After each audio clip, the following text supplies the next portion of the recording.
Hey everyone, Shane McMurray from the Wedding Report. Thanks for joining me on this video podcast series about venues and caterers, rental companies, and bar service. Today I'm with Heidi, and she's from the Takk House in Troy, New York. Heidi, thanks for being on the show. Tell me about your business and about yourself. Thanks for having me. My name is Heidi Benjamin. I am the owner of Takk House Wedding and Events, like you mentioned, in Troy, New York. So I am in upstate. I have been the owner of a massive building for about 9 years now. The building itself actually houses a couple different businesses, but Takk House, the wedding venue specifically, is kind of the pride and joy and what we put most of our effort into, because it does take up the majority of the building since it holds 180 people. Wow. Wow. Yeah. And as I was saying before, I got into this wedding venue hosting event world, even hospitality, from I was a wedding photographer for 8-ish years. Nice. And just kind of seeing like the trends and being in a lot of different spaces and farmlands and wherever the couple kind of took me and my camera. I started really thinking about, maybe I could do this. Maybe I want to host the events. Mm-hmm. And also with being a photographer, I felt like it wasn't going to be a long-term career for me because of the gear and like kind of being the paparazzi all day. I could see down the line, how long am I actually going to be able to do this? Whereas actually hosting the weddings felt like a little bit more of a sustainable business choice. And I just love the history and the architecture in downtown Troy. We have a ton of brownstones and things like that. And I really thought bringing that historic kind of vibe into the wedding world would be a unique kind of take on the day, and people's personalities. So cool. Here we are. Yeah. What made you decide like this type of building versus, we talked earlier and then, you said barns were kind of popular thing. Why this type of building? Did you own the building before you started doing the wedding stuff, or you did No, specifically for this? Yeah, I was on a mission to find a very specific, I guess at the time, what I wanted was an industrial space, which now I know that would have been a terrible idea. But I really wanted like a raw space when I was looking at property, because at the time there were a couple industrial spots outside of downtown, more on your way to New York City and stuff. And I could see that the city was doing a lot of industrial weddings and I wanted something like that. But I went into this building thinking it was going to be more industrial, but then realizing that it had a lot of old charm. It was built in 1865 as a brownstone. And then in the 20s, they put on this massive addition, which is now the ballroom and stuff. But I just wanted something unique. It didn't really have to be something very specific, but I knew it had to have a lot of character and personality. Whereas, there's nothing against a very traditional ballroom with like marble and high ceilings and also like a barn wedding. There's nothing wrong with that, but there was no middle ground. And for me, I felt like I wanted something that would like showcase my personality. And then I knew there were a lot of folks that were like-minded who would be looking for something just kind of offbeat. That maybe you have to do a ton of decorating, whereas like an industrial feel is very cold and bare. So you have to put a lot of effort into bringing that like warmth into it. That's right. So Takk House feels kind of homey. Like people tell me a lot that it feels like the amount of times they come to visit us and the staff, they feel almost like they're at their house, not at like a cold venue that they're visiting for the day, so sort of our whole take on the day. But yeah, cool. Now, are you guys in a historic area in Troy downtown? We are. Is there a house, hotels and stuff nearby for people if they want to travel in? How does all that? Yeah, so when I purchased the building originally, there was only like maybe one hotel downtown. There was like a couple restaurants and a wine bar, and that was it. Oh, okay. When I bought the property, within like 2 years, downtown had completely transformed. I think we have 3 breweries. We probably have like 20 restaurants. Wow. They built additional hotels because of so many people who are getting married here, because there's some other places that offer weddings downtown. Mhm. And even some restaurants that had like larger Yeah. banquet rooms are now Yeah, doing sure. weddings. It became a destination just in the time that we've been here. So that's obviously Awesome. helped, but it's very walkable. It's historic. So you could potentially spend a whole weekend here if you're attending a wedding and kind of like check out the farmer's market and feed back in tourism, which is great. Yeah, that's what I was getting at. In fact, I saw on your website, you guys had this like map of the walk areas. So Yeah. it's pretty cool. Yeah. I took Yeah, it's very walkable. So even if you want to leave and go have your after party somewhere or breakfast the next day or something, you literally can just walk outside and you're right there. Yeah. So. Awesome. That's great. Let's talk a little bit about like the booking lead automation process. A lot of people do different things, right, for their bookings and their process for bookings and their contracts and things like that. But what are you guys doing? What's working for you? What are you frustrated about that's not working, right? So let's talk a little bit about that. Okay. So we have over the years changed a bit with how we book things. I remember like our first and second year, if you reached out at all, you immediately got a tour. You didn't know the pricing. I was just like, come in and talk to me. Yeah. Which I realize now, I mean, it's great to give tours, but unless people have the pricing in front of them and they know the services that you offer, it can be a total waste of time. Yes. So when we first started, I was giving lots of hour tours and then sending over pricing and they were disappearing on me. So our process is a little different now. We use Honeybook for all of our lead generation. We use their contact form. It comes into Honeybook. That's where we have all of our brochures, our pricing. We do questionnaires. Like we try to get as much info as we can from them before they step into the building.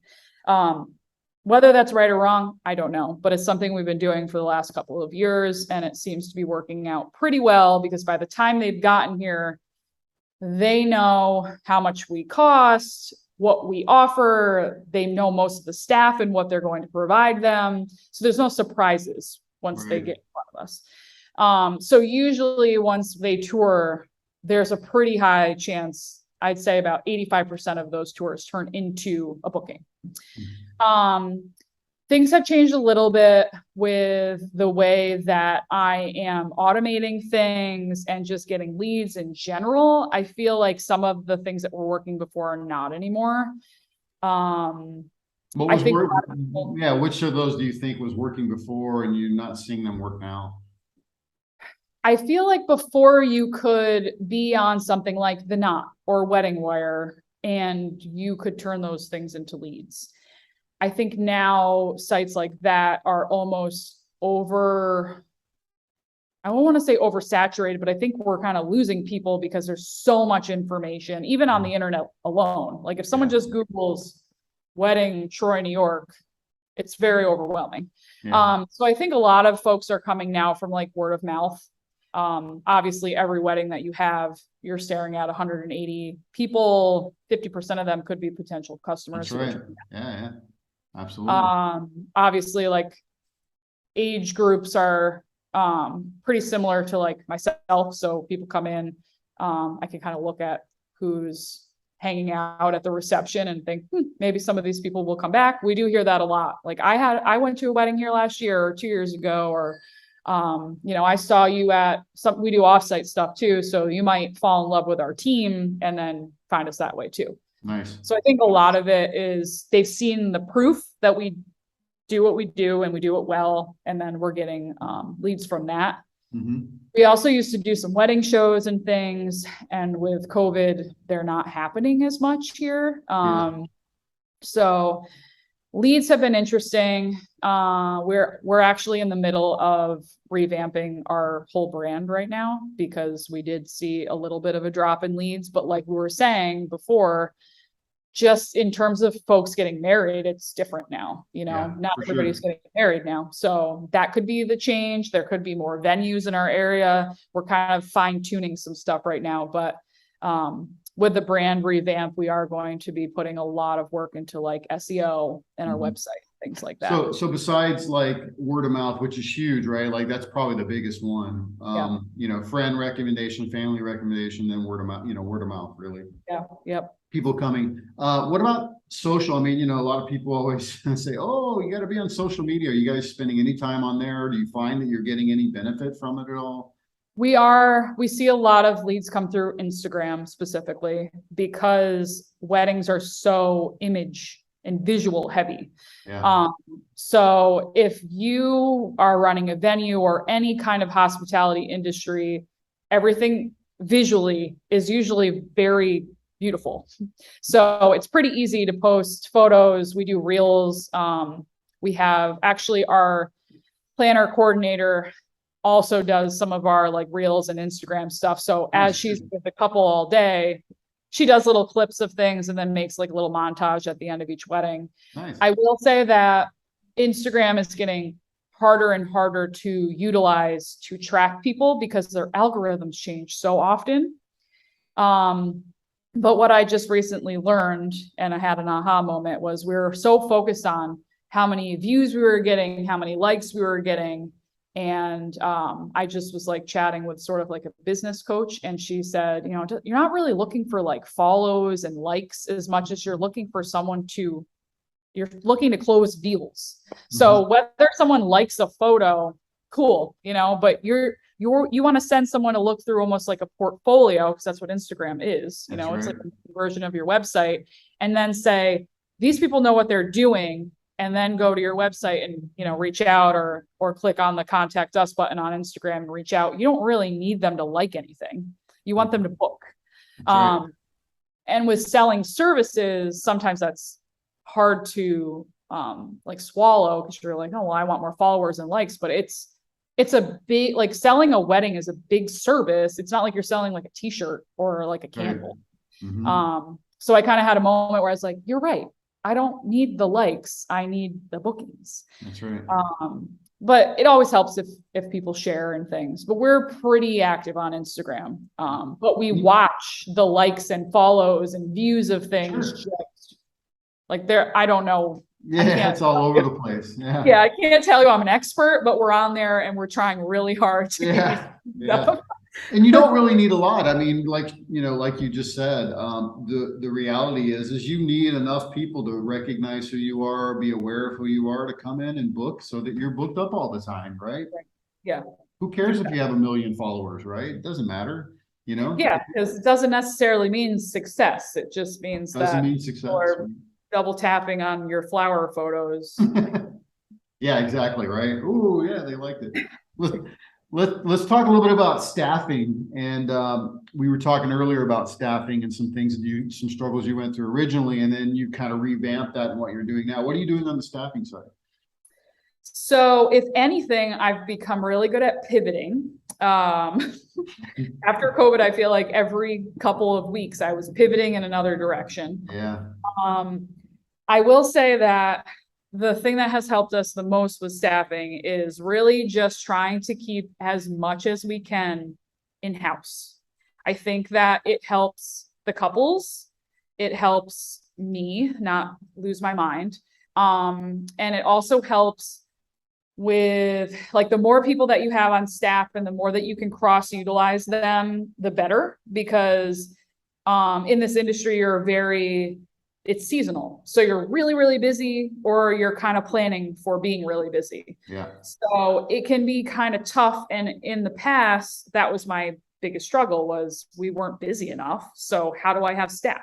How do I hire a full-time crew to be devoted to me? But then come December, I have to lay them all off. Like I didn't know how to do that. So it was just me for a very long time. And I had a lot of nights where I just slept in the building, because I would set up the night before, we would do the rehearsal, I would just sleep, wake up early in the morning, and then prep for the next day. Yeah. that's not sustainable for anybody. So No, for sure. yeah, like 3 years in, I'm like, not sure if this is going as planned. Maybe I do need help. Yeah. So with staffing, the way that it's kind of working now is I sort of created positions for everybody. And the way that I did that was, okay, I'm constantly reaching out to florists for things. Why don't I just hire an in-house florist? And that in-house florist will never have downtime because she is working she does offsite things, she does stuff here. We just go to the flower farm when we have like smaller events. Oops, sorry.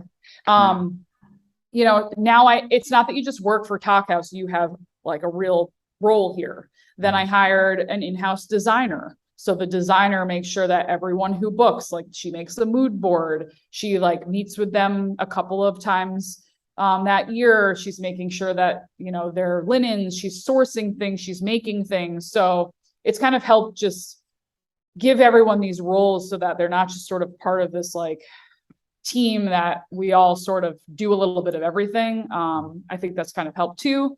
And then as far as eliminating the need for these like one-off contractors that I feel like I was constantly using for like bar staffing, and, you know, to help clear at catering gigs and things like that, sort of just created every outside service in-house. And now when folks come to us, we're able to offer any service that they really need. And there's still some things we don't do. I'm not the DJ. I'm not marrying people yet. But we're eliminating the need for those outside services, and then also helping staffing because we're giving them more jobs to do. So it's not just like that day of that they're coming in, working that shift, and then they're gone. So they're more devoted to, because now they are kind of part of this vision and part of this overall service that we offer. And they're sitting with the clients one-on-one, which I think is really Well, you said something earlier when we were talking, which I thought was really great, is that, you know, the couples, they're booking with you guys and the services that you're providing, they're kind of expecting it's your brand, right? So if you're hiring outside people to do certain things and it gets all messed up, right, then it's a reflection of your brand to them versus, you know, oh, we contracted that out, because they don't know, right? They just know that you're providing the service for them. And so I think you being able to provide a cohesive brand experience, right, makes a lot of difference, I think, because you and also it keeps the control with us, which I'm not trying to sound like a control freak, but no, I got it. When you have, I mean, we're all so devoted to our clients. You know, like we make sure that whatever they are envisioning is happening. We're very different from other venues where like we are creating this experience and it comes down to every little detail, and we make mood boards and we check in with them and we do food tastings. Like everything is very much locked in. And we have the control. And in Takk House, when we don't have events, we're meeting with each other. So the communication is there. There's no wild cards. There's no misunderstandings when you're like talking to a caterer on the phone, like who's providing what. And then you find out the day of like, no one brought the cake. I don't know. It's happened. So we're kind of eliminating those scary moments. I mean, we still have some, but I mean, obviously the hospitality industry alone is just this living, breathing monster. And no matter what you do, you're never going to figure it out completely. So you're always going to have those like, oh no, moments, no matter how much planning you do, which is why I think I like it so much, because you'll never get bored. You cannot nail this. Like there's no formula to this. It's always going to be. It's not. I mean, you know, there are some set things I think you can do as a business, right? I mean, in general. But you're right. I mean, everything is, especially every wedding is different. It's unique, right? Like no one is the same, right? So yeah, I agree. And you can plan as much as you want with the couple and the family, but then 100 strangers come into your space. and they all have expectations and they all have, you know, needs and whatever, and you have to try to satisfy all those, and they're completely blind. You don't see them coming, really. Yeah. So yeah, I think it's been really great, and I think it also creates this feeling of ownership with everybody too. So everyone is working towards the greater good, where versus like if I just hired a bunch of people to come in for one day and they don't really know anybody and they don't know the space and they're just taking it as like a one-off seasonal gig, and they're not as, you know, in it as we are. They're not invested in it. Yeah. Right. So it's been interesting. And to be honest, I didn't even really know what I was doing until it was happening. And it's just this organic thing that sort of has been working out in our favor. But with COVID too, when people were changing dates and jumping around and canceling and then reaching out to a sea of vendors to try to like line everybody up, I also saw that as kind of a void. I was like, maybe we can figure this out so that when someone has to reschedule, they're just rescheduling with us. You know, that's not, and that makes people feel better too. Like if something was to come up or happen, the majority of your wedding is happening here with us. So it's pretty easy to reschedule or rebook, whatever you got to do. Yeah. Is like reaching out to like your caterer, your florist, the band, the officiant, your planner, the coordinator, you know, we're all kind of here. Yeah. So, well, I think people are looking for easier, more everything kind of included in the process. I just see it more and more talking to different people, like, you know, they're providing different services for them for their event. I'm seeing that more and more. So the more you can provide for them as part of the package, I think the more you're going to find that people are more accepting to that and going, yeah, that's what I want. I don't want to have to deal with all this other stuff. Just you know, give me the thing. It has been a little bit of a pain point getting across, like what people know traditionally as like all inclusive is like, okay, you are the space, you have the tables, chairs, linens, the bar, and the food. Yeah. So it's been a little bit of a pain point trying to get across to everyone what we actually provide. Because I think, I mean, people may be doing it in other cities, but in upstate New York, we're sort of pioneering this idea. So it's been a little bit of a pain point to get people here and be like, no, we have a florist. And they're like, yeah, okay, but what's that going to be like? It's like, no, but it's like an amazing florist, and we have food, and it's amazing food. It's not just like, you know, sometimes when things are all inclusive, it's like, well, yeah, what's that going to be like? But exactly. Yeah, you're right. Yeah. So that's been a pain point because we are sort of like a design house now, and it's so unique that people are like, I don't know if I need that, but they do, but they don't know it yet when they're booking the venue. So it's a lot of automation, like we were talking, and like Honeybook, and they have brochures and just like trying to get as much information out as possible so that when they get here, they understand that we're a little bit different than, you know, good. bare bones venue. But hey, my last question for you: if you had to go back 3 to 5 years, maybe 2 to 4, what would you tell yourself? Get more sleep. What would I tell myself? Oh boy. Gosh. Yeah, probably just get more sleep and get some, like, hire some actual help. Because I think in the hospitality industry, you just so badly want everyone to be like, I'm a people pleaser. We're all people pleasers. That's why we do it. No one's doing this. No one's in the wedding industry and is like, I hate people. Yeah, exactly. That's not. So, you know, like I want everyone to be happy. I want them to have this experience. And I think in the beginning, I was, like I said, a little bit of a control freak, and I wanted to have the final say on every detail, every plan, every whatever. I have to say, just letting go and allowing staff to help me and saying, you know what, it's not going to be how I do it. It's going to be better because someone is going to do it, and I focus on the stuff that I really am good at. Yeah. I think that's what I would tell myself. Just, you don't have to do it all.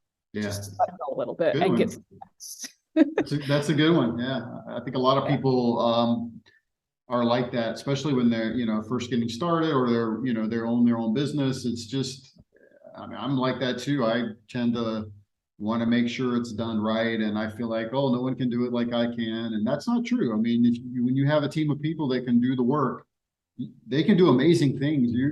I mean, you'll just be blown away by how they end up doing it. You know, if you coach them and give them some direction and, okay, here you go. Yeah. Yeah. And I think as the owner, and I still give every tour, I'm still the first point of contact when people reach out. Like, I'm still heavily involved, even though we're years and years in and I have a full staff, but it's still my brand. It's my, of course. And it's really important that when I give a tour that you're talking to the owner and the person who's been here this whole time. So I think I thought that it had to be me. Like, I'm the owner. I have to give the tours. I have to send the contracts. I have to do the rehearsal because they associate me with Takk. And if I'm not here, they're not going to trust me or something. Right. But now I've realized, like, you know, it doesn't all have to be me. I can let go a little bit. My baby will still be okay. And it is doing way better because I took a little bit of a step back, and now I can focus on more important things like generating leads and details and the on-site stuff. Yeah. It's sales plummet because you're not in your inbox like you should be, and you're not following the industry, or you don't know that the prices of things have gone up, and you're not like, your eyes aren't as open when you're so deep into it. So right. Well, and the other thing too you do that you don't realize now is that it's self-sustaining, right? Like, it could self-sustain. You get sick, you want to take a vacation, guess what? You can do that now without having to worry too much about what's going to happen. Exactly. I mean, I still worry, but of course, who doesn't, right? Yes, I haven't missed as many family affairs, and my friends don't hate me as much these days. That's a plus, right? For sure. Heidi, thanks so much for doing this. I really appreciate your time today. Thank you. This is so wonderful.